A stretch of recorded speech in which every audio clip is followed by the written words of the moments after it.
Shelley Duvall, the delicate, unconventional presence whose quirky intensity defined 1970s cinema. She inspired some of the era's most visionary directors, yet it was a single role under one director that would push her to the edge of her endurance. What unfolded on the set of her most famous film became the defining trauma of her life, a shadow that would haunt her long after the cameras stopped rolling. The reality behind the story was far darker than anyone imagined, ultimately leading her to withdraw from Hollywood for decades. Born in Texas in 1949, Shelley Duvall grew up gangly, awkward, and strikingly unique. Her look and manner immediately set her apart, and in 1970 she caught the eye of director Robert Altman, who cast her in Brewster McCloud. From that moment she became Altman's muse, appearing in McCabe and Mrs. Miller and the acclaimed Three Women, a role that earned her the Best Actress award at Cannes. Duvall was untrained, yet her raw, naturalistic talent captured the spirit of the new Hollywood era. Early in her career, she thrived in environments that valued trust, creativity, and freedom, a world that would soon turn ruthless under the direction of another legendary filmmaker. In 1978, Duvall was cast as Wendy Torrance in Stanley Kubrick's The Shining. The role demanded constant fear, fragility, and emotional exposure, and Kubrick was infamous for his relentless methods to achieve perfection.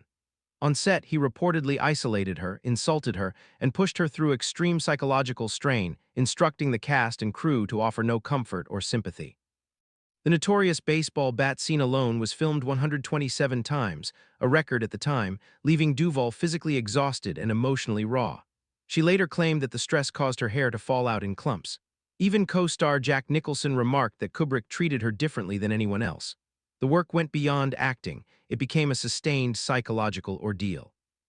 By the end of the grueling, year-long shoot, the boundary between Wendy's terror and Shelley's breakdown had completely blurred. When The Shining premiered in 1980, reviews were mixed, and Duvall received criticism that failed to acknowledge the personal cost of her performance. The reality was stark. The role had exacted a profound toll on her mental health. Though she continued to work, most notably creating and producing her own successful series, Fairy Tale Theater, the psychological scars remained. The brilliance of the film, admired for decades, had come at the expense of the actress's well-being, revealing a darker side of Hollywood's obsession with perfection. By the late 1990s, Shelley Duvall quietly retreated from public life, relocating to rural Texas. Her absence fueled speculation, turning her into something of a Hollywood enigma.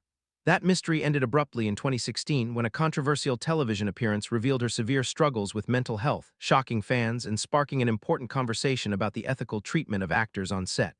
While her later years remained private, Duvall's legacy endures. She is remembered as a talented, fearless performer, but also as a cautionary tale. Sometimes, the pursuit of cinematic art comes at too high a cost, leaving behind a story of brilliance intertwined with tragedy.